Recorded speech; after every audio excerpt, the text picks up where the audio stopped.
gente! Oi, tudo bem com vocês? Então, a gente vai apresentar o objeto de cena e, para começar, eu queria dizer que o objeto de cena, ele é uma extensão do corpo do ator. Então, ele é tipo um acessório que vai ajudar a construir o personagem.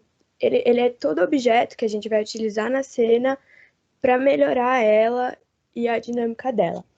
Tanto que ele tem a capacidade de se adaptar a um contexto, chegando a atribuir características do personagem, ele tem que dialogar com a cena e com o personagem, e ele é capaz até de representar emoções, que é, eu vou dar o exemplo aqui da Caixa de Pandora, que foi utilizada na peça de 2007.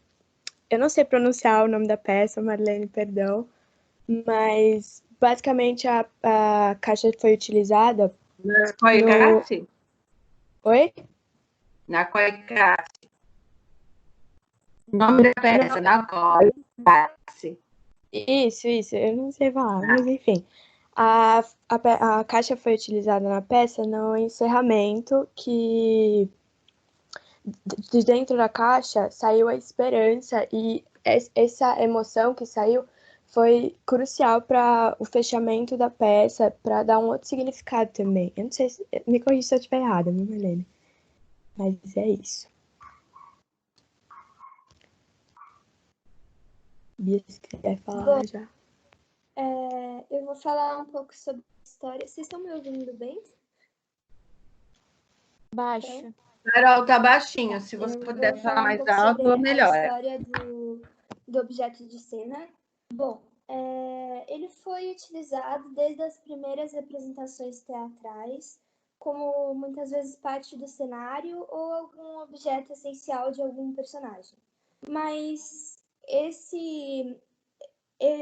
principalmente esse aspecto de acessório, ele ganha bastante importância entre os séculos XIX e XX, porque foi nessa época que a encenação estava ganhando bastante visibilidade e o cenário estava se tornando cada vez mais importante para as peças. Então, pode-se dizer que o objeto de cena foi evoluindo junto com o teatro, junto com o cenário, e mais tarde ele foi visto como essa extensão do ator em cena, e também essa foi vista como uma parte da peça, um objeto essencial para transmitir sentimentos, emoções para os personagens que estão em cena.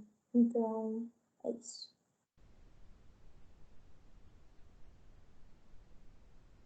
Tá. Eu acho que esse tópico é bem importante, porque ele envolve muita coisa. Uma das coisas entre a relação entre objeto de cena, cenário e figurino que eu queria falar é sobre a comunicação, que eu acho que o Emura já falou, a Marlene também já falou várias vezes, que eu acho que tem que ter a comunicação entre todas essas produções. Por quê? Porque muitas vezes o cenário pode estar pensando numa coisa e o objeto de cena pensando em outro. Ou seja, isso às vezes pode deixar poluído a cena e tudo mais. Tanto é que é uma coisa importante que, antes de você pensar nos objetos de cena, você tem que pensar como o cenário está estruturado. Então, você vê se vai casar com o cenário, se não vai poluir, se não vai ficar muito cheio, não vai ficar feio. E o figurino você também tem que estar sempre comunicando, porque muita coisa do objeto de cena se confunde como figurino. Então, nunca sabe exatamente o que cada um vai fazer. Então, você tem que ter essa comunicação e, além de alinhar a paleta de cor. Deixa eu só abrir um parênteses aqui. A identidade visual e essa paleta de cor, a gente acredita que vai surgir na gráfica. A gráfica vai falar quais as cores. Às vezes não, às vezes a gráfica está trabalhando numa. Já aconteceu isso, aonde que a gráfica teve que mudar tudo. Foi no Somos Tão Jovens mesmo. Somos Tão Jovens. Que a gráfica estava trabalhando em umas cores, estava tudo bonito, lindo, maravilhoso, só que aí o cenário começou a trabalhar com outras cores e não se falava. Mas a gente percebeu que as cores que o cenário estava usando para fazer, elas que deram a identidade visual da peça. Então, a gráfica teve que refazer não os desenhos, mas as cores utilizadas, e a partir daí a gente foi para o figurino. Então, aonde a gente vai descobrir essa tal identidade visual, que é as cores utilizadas, como a gente vai utilizar, não surge exatamente da gráfica. A gente acredita e torce para que surja, mas não é sempre que isso acontece. Né? Ela pode de um outro momento. Por isso que as pessoas precisam se falar. Porque a gente está falando, puxa, está fazendo um cenário assim dessa cor. Cara, vamos correr falar com o coordenador do objeto de cena, com o coordenador da gráfica, para a gente poder fazer junto. Então, se não falar, cada um vai fazer de um jeito. Ou se, tá, a gráfica trabalhando com preto e branco, então todo mundo é preto e branco, né? Às vezes não fica legal. Às vezes a ideia que o cenário tinha dado de outras cores é melhor, então a gráfica tem que se adaptar. Muitas vezes essa identidade visual vem de mim, né? Eu escolhi que Death Note era preto e branco. Tudo. Figurino, cenário, tudo era preto e branco, conversando com essas cores de uma maneira diferente, com estampas, enfim, não só com o preto e branco liso. E disso a gente foi para outros lugares, incluiu o vermelho, que é a massa do Ryuki, e a gente com essas cores. Então, às vezes pode surgir, mas a gente pode descobrir depois. Eu não consigo lembrar como é que a gente chegou nas cores do Mambembe, mas eu acho que eu tinha um pouco da ideia, e aí eu conversei com o figurino, acho que foi isso. Acho que do figurino a gente foi para o resto das coisas, né? Tanto que a Bianca acho que já tinha feito as coisas dos anos, umas coisas de outras cores, de Bianca, tira as outras cores e inclui o verde, amarelo, azul e branco. Daí ela mudou um pouco. Então, estar atento a isso é importante.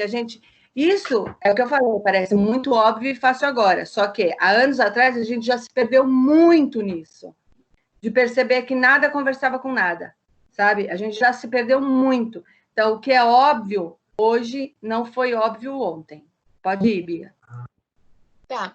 Outra coisa que eu queria falar também sobre essa relação de objeto de cena, figurino, cenário, eu acho que é mais a relação entre objeto de cena e cenário, porque muitas vezes o objeto de cena acaba pegando coisas do cenário para fazer.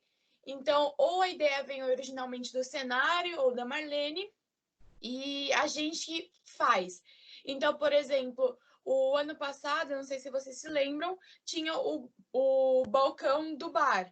E isso daí, na teoria, era para ser algo do cenário. Só que acabou virando um negócio do objeto de cena. Então, a gente tem que saber também saber um pouco do cenário para conseguir fazer o objeto de cena. E eu acho que é isso. Esse caso do balcão é exatamente o que a gente estava falando com o Henrique. Esse balcão era para ser desenhado, era preto e branco. Eu tive uma ideia linda na minha cabeça. Nossa, ficou perfeita. Daí começaram os ensaios, o balcão não estava pronto. Eu olhei para aquele balcão e falei, gente, se botar o que a gente estava pensando no cenário, vai ficar ridículo. Não vai ter nada a ver com o contexto geral. Aí chamei o Henrique, eu falei, o que a gente faz? Não dá para ser. Aí o objeto de cena tinha feito aqueles 2 banquinhos, que eu dei a ideia de colar os retalhos. Ficou lindo os banquinhos, né? Que queria trazer para minha casa, inclusive. Aí ficou lindo. Aí eu falei, Bia, sobrou negócio, faz então, por favor, o balcão igualzinho vocês fizeram, sabe? Para ficar bonito. E aí ficou para eles. Então, essa conversa entre as pessoas é muito bacana e muito legal. Lembrei de mais uma coisa que eu queria falar também, é sobre o objeto de cena e o figurino, que muitas vezes vocês confundem o que é objeto de cena e o que é o figurino. Mas, tipo, uma coisa assim, que eu acho que é mais importante é sobre os objetos, tipo, pessoais que têm, não é maior valor, mas que tem, tipo, eles são mais específicos. Por exemplo, que nem o óculos do Emuro e da Fernanda o ano passado, que eles precisavam de um óculos X e tinha que ser daquele jeito, tinha que seguir a estética, então virou um negócio que acabou sendo tipo um objeto de cena do que um figurino, entendeu? É outra coisa que eu queria falar. Bom, é muito difícil achar objetos de cena, tipo, para cada peça que a gente vai fazer, porque muitas vezes a gente não encontra, ou, tipo, não dá para comprar esse tipo de coisa. Então, a gente faz bastante reciclagem no objeto de cena, tanto de coisas que a gente usou em outras peças, e também coisas que as pessoas trazem de casa, que iam jogar fora e a gente acaba reutilizando para outra coisa. Então, tem bastante essa reciclagem no objeto de cena. E é muito legal ver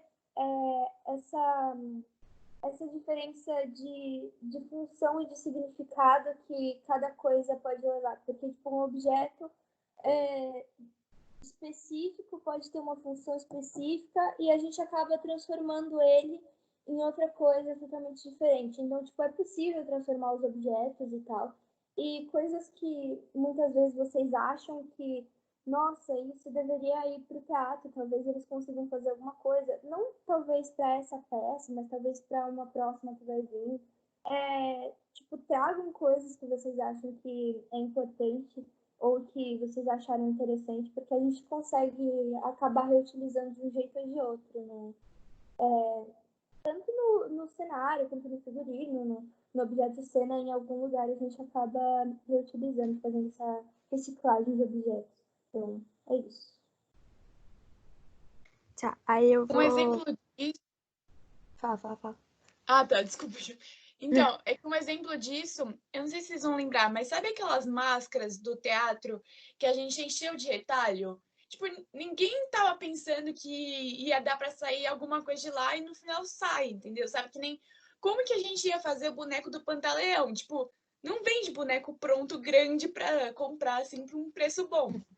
Aí, eu não sei se vocês vão lembrar, sabe no slide do Emura, ele mostrou uma foto e tinha um manequim.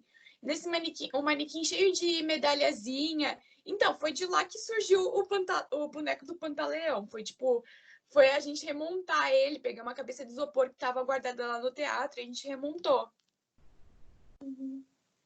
Não, e o legal dessas máscaras é que a gente teve o cuidado de não colar em cima do que ela está toda em alfinete. Por quê? Porque depois tirando, elas voltam a ser prateadas e douradas.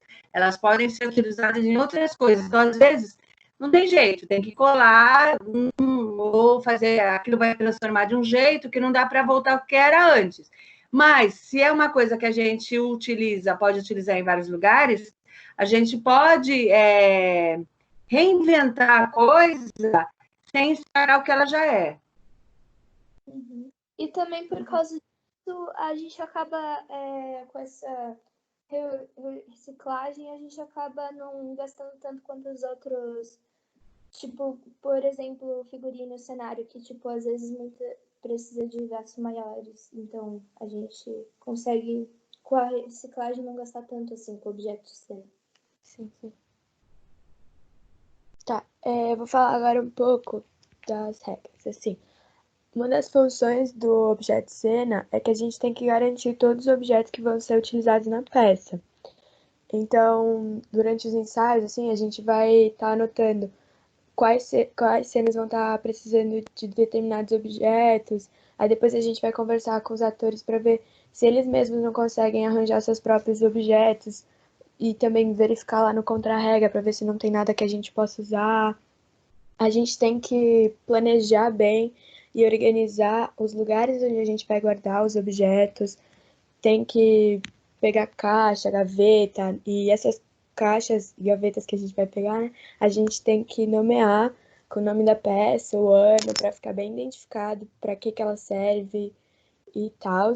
E a gente também tem. Teve ano também, abrindo um parênteses aqui, que as pessoas chegaram à conclusão, do objeto de cena, que não daria para guardar os objetos todos juntos, que cada um teria que ter uma sacola com o seu nome, com o seu objeto de cena. Não lembro mais que peça que era. Ok, para mim tá tudo ok, certo? Estando guardado, não quebrando, não ficando para os outros chutar, não tá no chão, tá ok. Então, teve um ano que funcionou, as sacolas super bem. teve um ano que não funcionava assim, porque várias pessoas usavam a mesma coisa, então a gente tinha que guardar em caixas nomeadas. Isso vai muito da intuição e do bom senso do pessoal do objeto de cena saber como vai fazer aquilo. Pode continuar. Tá. E a gente também tem que manter a higiene desses objetos, manter a manutenção, tipo, ver se algum tá quebrado, a gente vai lá e conserta, não só dos objetos também, mas do local onde a gente está guardando eles. E é isso que eu ia falar. Eu queria falar uma coisa. É mais, tipo, não é a regra do objeto de cena, mas é uma coisa que, em relação às pessoas que usam os objetos de cena. Porque muitas vezes as pessoas largam os objetos no chão, tipo, é responsabilidade do objeto de cena. Só que muitas vezes o objeto é, tipo, de uso pessoal da pessoa. Eu acho que a gente vai até falar mais pra frente isso. E, tipo, as pessoas largam no chão e aí, tipo, tropeça, quebra. E outra coisa, peraí que agora eu esqueci o que eu ia falar. Bom, e outra coisa é porque, assim, se um objeto é de uso pessoal, não é porque, tipo, é um objeto de cena que a gente tem a obrigação de caçar para você ou, tipo, ter a ideia maravilhosa que vai encaixar com o seu personagem. Não, tem, tipo, muitas vezes que, tipo, você tem uma ideia para o seu personagem e, tipo, você pode ir atrás. Por exemplo, você tem uma ideia de um óculos mágico que vai combinar super com o seu personagem. Tipo, se você não falar pra gente, a gente não vai conseguir ir atrás. E até mesmo vocês não precisam falar pra gente. Às vezes vocês podem ir atrás desse objeto. Porque, que nem o ano passado, a Vitorinha queria que a gente fosse atrás de uma carta pra ela. Tipo, só que a carta era um pedaço de papel, entendeu? Tipo, vocês podem fazer algumas coisas. É isso. Pode continuar. Já. É você mesmo. Tá, sou eu de novo, então. Tá, a caixa de achados e perdidos. O que é a caixa de achados e perdidos? Vai ser uma caixa que a gente deixa lá embaixo no camarim. Vai estar sempre nomeada Lost and Found. Então, como que funciona? Normalmente, pós-ensaio, fica uma bagunça. Então, sempre tem alguém que vai embora e esquece alguma coisa lá no teatro. Então, o que a gente faz? A gente vê se a pessoa que esqueceu o negócio ainda tá lá no teatro. E então a gente sai perguntando, gente, é de alguém isso daqui? É de alguém? É de alguém? Se ninguém responder, a gente pega e guarda. Aí, a responsabilidade de quem tá cuidando do Lost and Found, normalmente, é normalmente uma pessoa do objeto de cena, não necessariamente o coordenador ou uma pessoa específica, não. Normalmente, antes da peça, é a gente que decide e depois da peça, a Marlene que decide como produção do dia, né? E tem umas regras básicas que tem que seguir, porque, assim, tava virando depósito o Lost and Found. Para isso não acontecer, o que a gente fez? Tudo que vai para Achados e Perdidos fica pelo menos 3 aulas. Então, todo início de aula, normalmente isso acontece mais para o final do ano, que tem mais coisa, a gente tira tudo da caixa e pergunta, gente, é de alguém? Alguém perdeu isso? Se ninguém responder durante 3 aulas, ou a gente leva lá para baixo para usar como um figurino, se for uma roupa, ou a gente se livra do negócio, porque não vai ficar na caixa, porque fica uma zona. Uma coisa é para também cuidado para não destruir a caixa, entendeu? Porque normalmente ela fica no cantinho ali, então você ficar chutando pode estragar. E é basicamente isso. Uma coisa que eu vou falar, que a Bia já falou, mas eu vou explicar, é que os objetos pessoais são responsabilidade das pessoas, entendeu? Então, assim, vocês têm que guardar eles junto com o figurino de vocês para evitar que quebre, porque eles são responsabilidade de vocês, não é nossa responsabilidade. Então, por exemplo, objetos grandes, tipo as malas do ano passado, assim, que o Emura botou a foto do armário que eles usaram no Death Note, a gente organizou elas ali, porque eles são muito grandes e eles são de uso comum. Então, a gente que tem que ser responsável por isso, nós do objeto de cena. E... Deixa eu guardar uma coisa aqui. Cadê? Não, é mais isso, que, tipo, nós, objetos cenas, temos que cuidar dos objetos de uso comum e vocês têm que cuidar com carinho do objeto de vocês, porque ele é responsabilidade de vocês, tá? E a gente também vai tentar sempre manter limpo e a manutenção para ver se nenhum ficou quebrado e guardar bonitinho para ficar fácil para vocês. Eu não sei se eu já falei, mas é que antes da peça a gente também sempre bota os objetos de forma dinâmica, assim, no palco e nas coxias e tal, pra ficar mais fácil, pra gente não ter que ficar toda hora descendo, porque não faz sentido, né? Então a gente sempre vai deixar perto. Tanto que ano passado a gente deixou a caixa com as gavetas logo ali do lado do bebedouro na coxia, que lá tinha o dinheiro do topo, tinha a chave da cidade, tinha as rosas que eram utilizadas na cena do Pantaleão, para ficar fácil para vocês e pra gente durante a peça. É isso, gente. Então, uma coisa também é que, tipo, muitas vezes os objetos pessoais, por mais que eles sejam pessoais, às vezes a gente até separa umas caixas grandes, tipo, Mambembe, com o nome da Sim. peça, e aí as pessoas podem colocar o seu objeto lá, mas desde que elas guardem, sabe? Elas não saiam largando esperando que vai aparecer no dia seguinte dentro da caixa. E outra coisa é que, tipo, tem que tomar muito cuidado quem for trabalhar no objeto de cena e tem que saber aonde que guarda as coisas. Porque, tipo, as pessoas estão contando com você que você vai saber aonde que tá o objeto dela. Então, você tem que posicionar todo dia de peça no mesmo lugar os objetos de cena, porque as pessoas estão contando que o objeto vai estar lá. Então, se de repente no meio da cena você tiver esquecido de botar um objeto no lugar e a pessoa vier na correria da cena pegar o objeto e não tiver, não vai ter como você ir atrás do objeto, caçar, porque não vai dar tempo. Então, você tem que saber, tipo, aonde está cada coisa bonitinho organizado.